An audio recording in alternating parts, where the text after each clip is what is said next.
and welcome to Fika for Life! Yay! So my name is Linh and my co-host is Edward Thomas. And we welcome back our special guest. Yes, by popular demand. Yeah, Vincent here again. Woo! Welcome, Vincent. Thank you. And today we have another special topic for you guys. Yes, we do.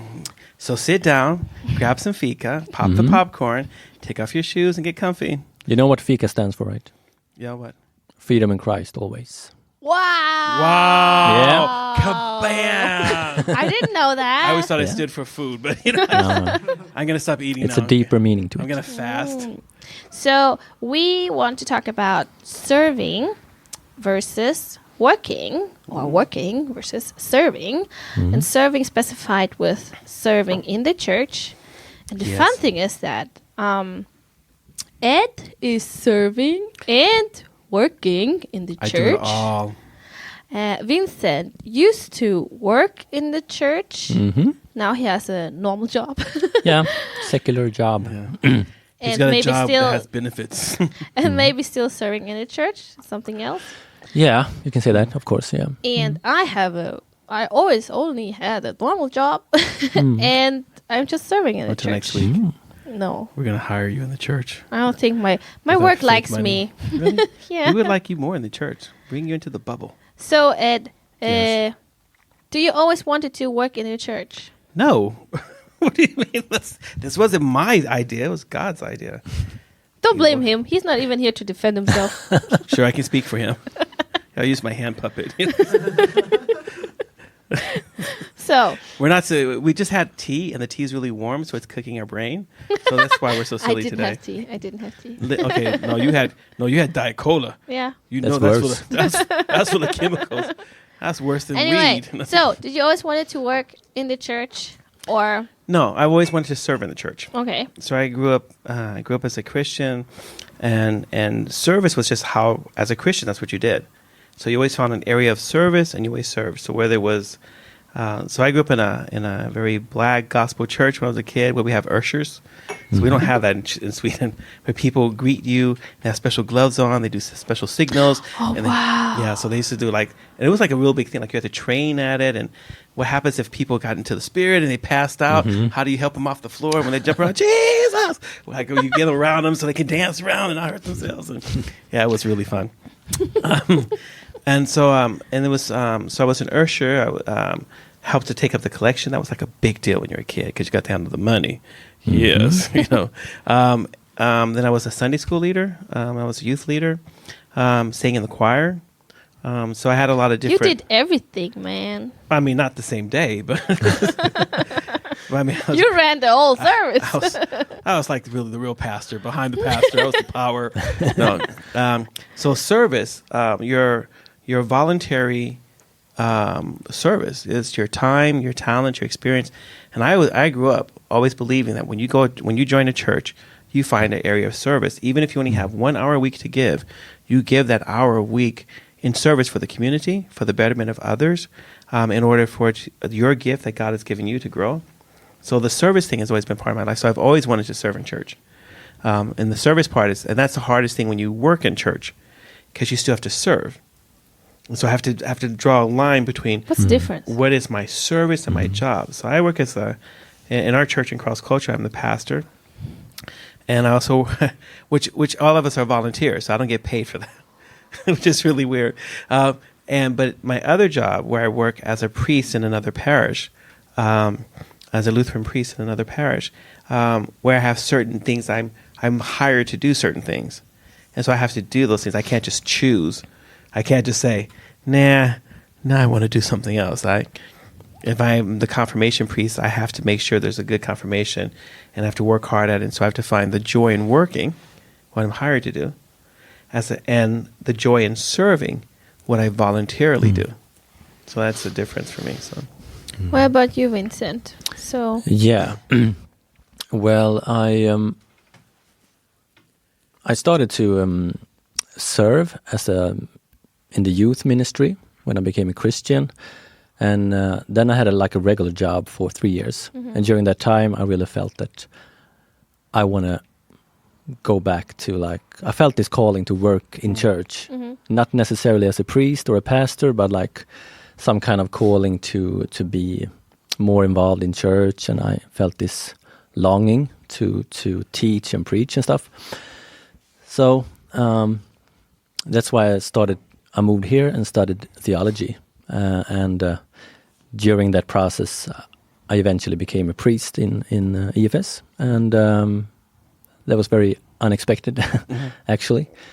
And when I moved here to Uppsala, I joined a church and I started to serve there. I was the sound man for like a year, every Sunday for like a year.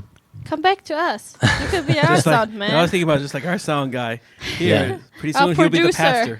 Yes. Our producer, Take over. Laurie. Yes, Exactly. I want to hear you preach now. And that was the church that I later started working in. So I worked my way up from sound man to the preacher. to the priest. So, but in that church, we really had this culture of serving, and so when we tried to find leaders, and that's why I became a leader, because they had seen the serving part, and but I also had this like trying to draw a line between what is work. When I later worked as a priest, I had a really strange contract with my church because I had 25%, which I got paid for, and then I had 25%, which was more like serving. I didn't get paid for it, but I was still expected to do it. So it wasn't really serving in a way, because I think serving should be they tricked you totally voluntarily. They tricked you. Yeah, they did. Punched you on that. There was Like, a reason for it in the beginning. Yeah. It was in order for me to be able to become a priest, ordained. Yeah, but it's interesting because I think we want a strong culture of serving in the church, but I also know there's a backside to it when it can become like a really strong culture that, like, some people might be in a phase of life where they are not able to serve, maybe because they're too tired, Right. they have 3 small kids at home or whatever. So there might be a backside to it also. Yeah. But Do you feel that people then feel pressure to serve anyway, or are shamed, or do you feel that they maybe don't feel as welcome because they can't do as much? yeah, I think so. If you have that culture and it's very strong, then people can feel like, if I'm not serving, then I am nobody, or like I'm a burden. I shouldn't be here. exactly. I'm not contributing anything here. There's a lot of churches like that, but it's sad when churches become that way, Yeah. because what it does, it leads to burnout and bitterness, and the joy of serving is then, that person is robbed of that, because then becomes, when it's an expectation, then it's a burden. Exactly. When I know that, and it's that hard thing, like in a church that has a lot of volunteers where everyone's contribution is really important. At the same time, they aren't getting paid for it. No, like in our So, church. yeah. So, but it's like a big struggle though. So it's like, so if I'm a volunteer and I'm just tired that day, maybe I didn't sleep well that night or something, but I know they're expecting me to show up and do something. When do I call in and say no? If there's no one else, Early enough. if there's no one else who can do it, or it's so late in the day, like the service starts in a half an hour, there's no way to call someone else in on that. Do I go anyway because of my sense of duty? Do I not go? And maybe one time is okay, but if it's every week like that, I think that's when it starts to become unhealthy. And then a church culture that doesn't allow you to say no. Yeah.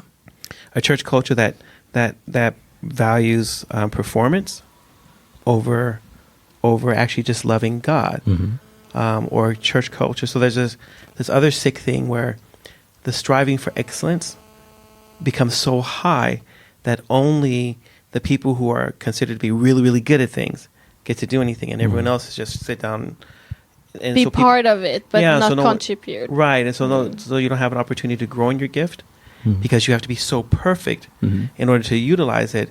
and there's no training or anything. You just have to be there. But who's going to ever give you an opportunity if every church requires you to be at the highest level? But that was actually really inspiring today because we had a collection, and Peter, our chairman, she actually shared that she came to Cross Culture, that is the church where Ed and me belong to, and she shared that Cross Culture was a place where we encouraged her to use her gifts, but she always thought that, oh, I can play the piano, but I'm not good enough. Like, nah, I can't lead worship. I'm not good enough. And somehow this thought has to come from somewhere. Yeah. Either that she maybe has compared herself to other people who led worship and felt, oh, I'm not good enough. Or someone told her, like, nah, I don't know. You're good at playing, but you don't have it. You don't have it.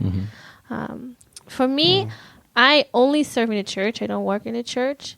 And I have a regular job, and I have no plans of giving that up and start to work in the church. You could work in the church for a lot less money. Yeah. Oh, nice. Yes. But I think the fun thing still is though that since I have a totally different like area where I am socially and work-wise, I get to bring God and my spiritual life to work. And it's not, I meet a lot of non-Christian people at my work because it's not a church. It's not a religious group anyway. So when they ask me what did you do for like, I don't know, during the weekend, it's boring to talk with me about that because I'm like, oh, I went to church. Like, I went to church because since I serve in the church, it's a full-time thing on Sundays. Like the only thing I get to relax like in the morning, and then dings 12 o'clock, and then I gotta do things until 6-7 at night. So I feel like a bad pastor now. No, but it's I made like you to a slave. You get to sleep in only on Sunday mornings, and then ding, time to go. I have a little kid. I have a little kid, so you don't get to sleep in. That's just how it is. But I think it enriches my life, and it's like it's my thing. The other day, like I was at work, and they were talking about stuff, and I could share my knowledge I got from church, and they're like, wow, you know so much about it, how come? Like, you know what? And then you get this opportunity to share that you're a Christian and you love God, and why don't they come and love God too? It can be a bit awkward in the beginning, but just pick the right moment. I remember this story. We had this exchange student that came to Cross Culture, and she was from China. She was an atheist, never had any contact with the church, never read a Bible. So she came the first time to the church service, and she's like, "Oh, you guys are so nice. Can I come again?" And we're like, "Sure, you can," because we never say no. And so she came back again, and after a couple of times, she had become friends with one of the leaders and a couple of other girls and stuff. And they would just, hang out, and she would ask them questions, and they would try to answer the questions as best they could and stuff. And then one day she came to me. She's like, I'd like to lead the prayer. I'm like, well, you told me you didn't believe in God. No, I don't believe in God yet, but I thought I want to help out, and so I thought I could lead the prayer. I was like, and if you're gonna pray to God, you might want to believe in Him or something like that. Just one of those kind of weird things that we have in church. I said, but there's other things you can do. Would you like to help out with the serving, for the fellowship afterwards? She goes, can I? I thought I had to be like a really big Christian to do that. I was like, no, not at all. In my mind, I'm going like, wow, really? And so she started, before she ever became a believer, she started serving. She would come in, she would do fika and everything. Then she started bringing her friends with her and talk about, they have this really good fika, and you can come and you can help out, and the people are really, really nice. And so it was that service also became a believer, and we baptized her. And so service was also that way that she found a relationship with God and fellowship. So sometimes the good side of service is when it encourages all the good things that God wants. But I think service can be a really powerful thing. You just have to make sure that we don't allow it to become those negative things, where it becomes the expectation and the burnout, and where you're serving out of guilt. What's serving out of guilt? Serving out of guilt. You're serving out of guilt. Yes, like a big helping of guilt. No, I mean, but like if you don't come, then you're bad. Yeah, or like somebody. So you really don't want to help out with Sunday school, and then you hear the pastor say, well, if you don't help out with Sunday school, then we can't have any Sunday school. That means we can't minister to kids. Then they all go to hell. And exactly. like, God, I guess that's not God's will for us, is to minister to small children. If you don't want to help out. And everyone just, their heart starts bleeding, and they're like, I don't want to be Satan. I'll help out at Sunday school, and they're not equipped for it. There's no joy in it. They Kids are hate hating it. The parents are hating it. The leaders are hating it. Everyone hates it. But now we have Sunday school, and we can all brag about we have Sunday school. And so you don't want to serve out of guilt. Guilt. You want to serve out of passion. Joy. You want joy. You want to serve because, so I'm the kind of person in the church. I'm one of those weird people. I will serve where I see a need.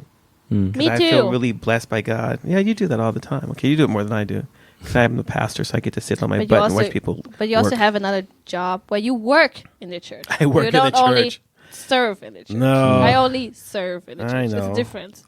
Yeah, my job is the church.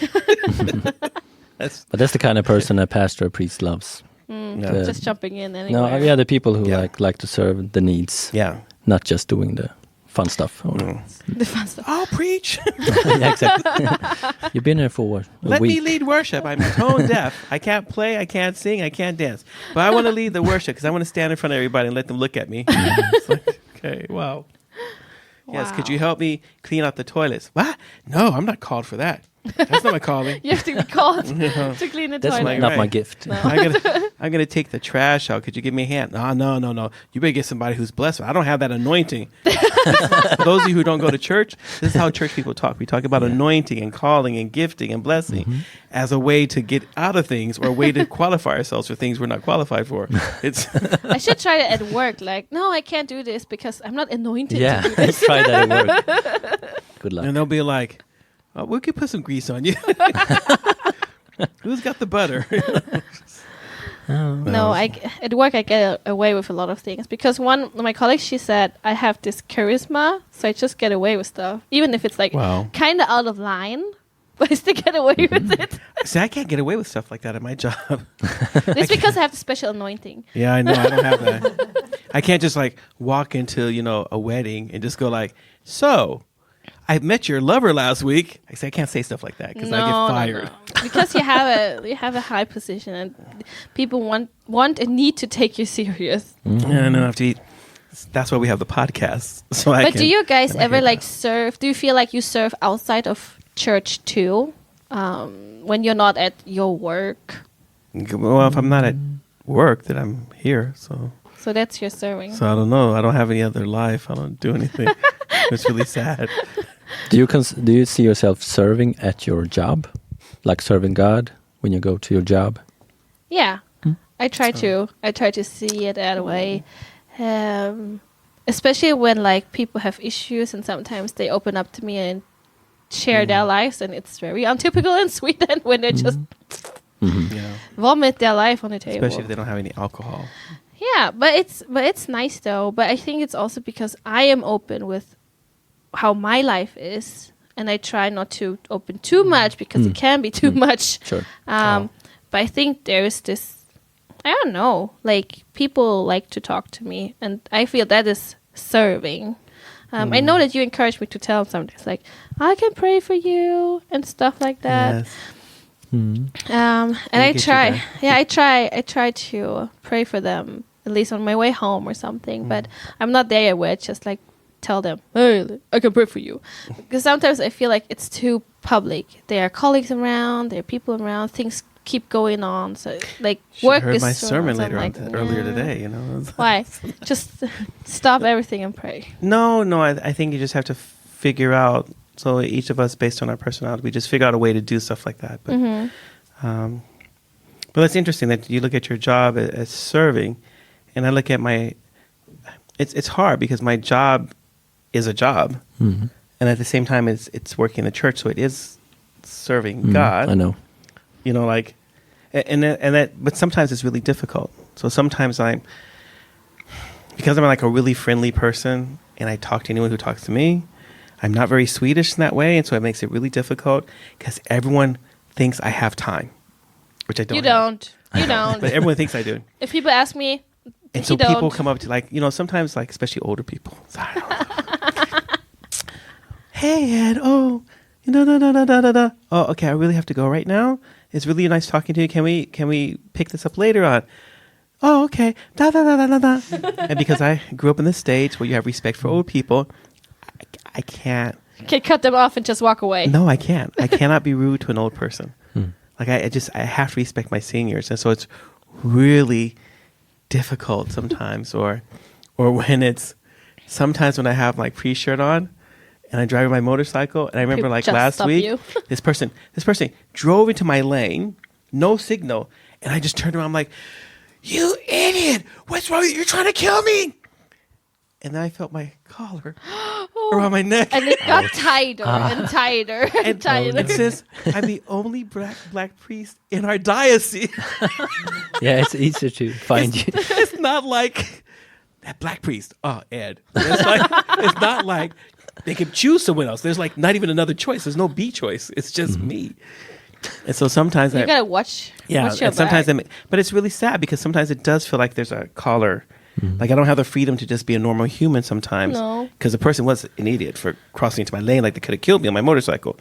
But sometimes it's an extra thing that makes me have to think or limits my freedom sometimes.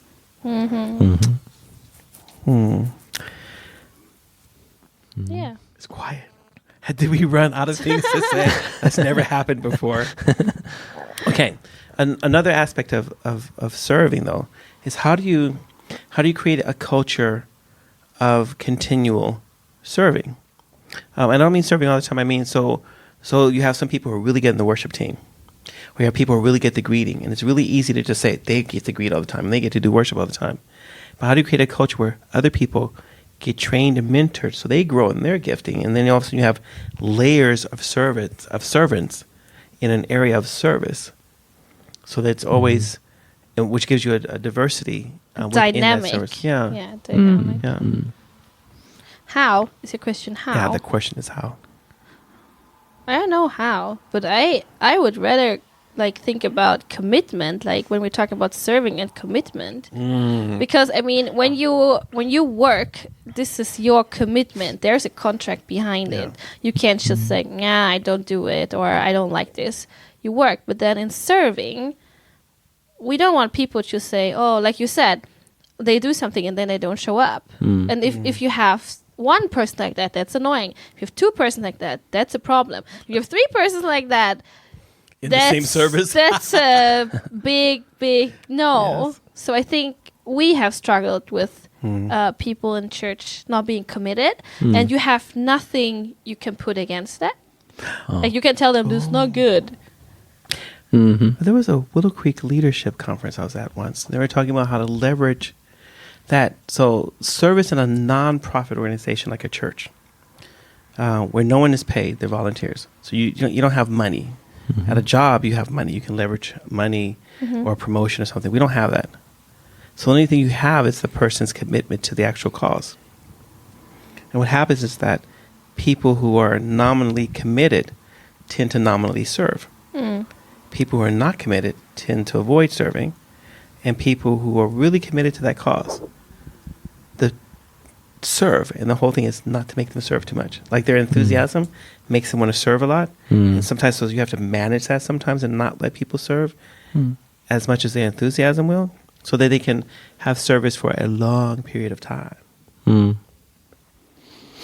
So I don't know. You could pick that up with what you ask, like about dynamics, like to have people try out new things. Is that your point? Like try out new areas of serving, and not only the established one. They're good like at. I think every now and then you should just like pick a different area of service, so that.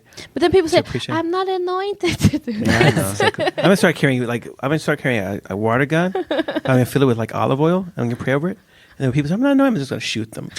Now you are. That'd be really funny. Huh? I know people would complain. He's so mean to me. He's so mean. I hate him. But no, but I do think that. So we've had different people sometimes who have been studying theology, who seem to express a desire to want to teach, And not a lot of times what I do when I'm asking people to serve, I'm looking to see what has God already placed inside of them.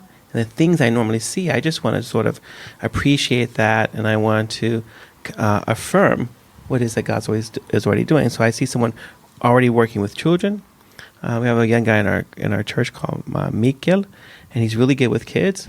And so we asked Mikkel to be part of Sunday school, and he's like, "Oh, sure." And it wasn't like a hard thing because God was already drawing him there and already put a passion like that inside of his heart. Guy Simon. Simon was studying theology, and so he came into like leadership, and then I was like, well, "Have you tried teaching one day?" "No, I don't know if I can do it." "Well, just try it one day, see what happens. I'm here to help you out, whatever." And then Simon's become a really good preacher, you know. So he's grown into that. So there was an opportunity. You don't have to be the best. You know, you just had to have a desire. It's not about the best either. Well, I'm the best, but you know, I'm heavily anointed. I'm like car oil, thick. But look at greasy. Vincent. He started as a sound guy, and then he became a priest. Yeah, kind of. Yeah. Yeah. But Vincent's really good at teaching. Has a really good way of communicating. You have to with come to people. Cross Culture and preach. Yeah, Yeah. I should. Why don't you ever invite him, man? I have. He has. I think it's my fault. Why so- does she never say yes? He was busy. You know, some of the times. I think that's the thing, that when you work in the church, you get really, really busy, and so sometimes that little free time you have, is very, very. It's really precious. So you don't get burnt out. So I can understand that. Yeah. I don't need free time. Well, you can have free time in heaven. But one thing I learned about serving is the importance of like being. You have to be like very focused on the vision. Yeah. Because if you're very like vision focused and you have like something bigger that you strive for, then serving becomes more interesting for people. If the vision only is about like maintaining things and the vision becomes just serving in itself, and it's a struggle. I think all people who work in the church, we have this struggle about finding people to do the stuff, finding people to do the sound, finding people to clean the toilets or whatever.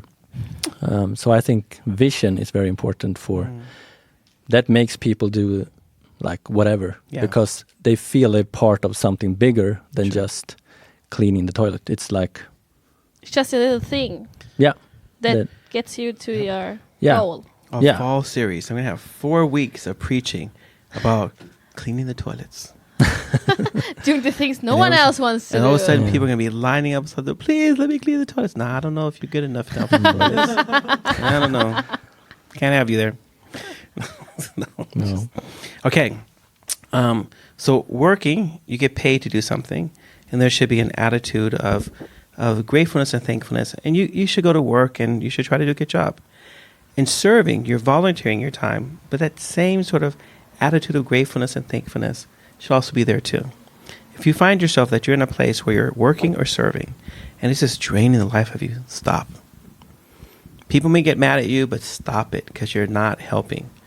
If you're in a place where you're not sure about where you should serve because you think other people are better than you, talk to someone and accept that other people's view of you might be different than the view you have of yourself. Give yourself a break. Find an area of service. It may take a couple of tries. Find an area of service. And then you may end up finding something that, discovering something that God has placed inside of you. And it's just going to be a lot of fun.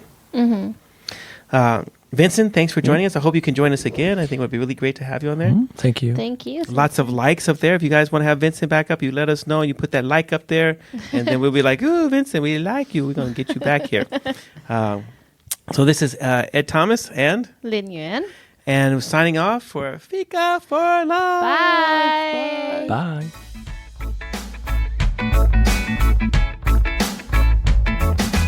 Thank you for listening. If you have any comments or ideas, please send us a message to fikaforlife@mail.com. Fika, F-I-K-A. This was the Fika for Life podcast with Linh Nguyen and Edward Thomas, and we hope to hear you again.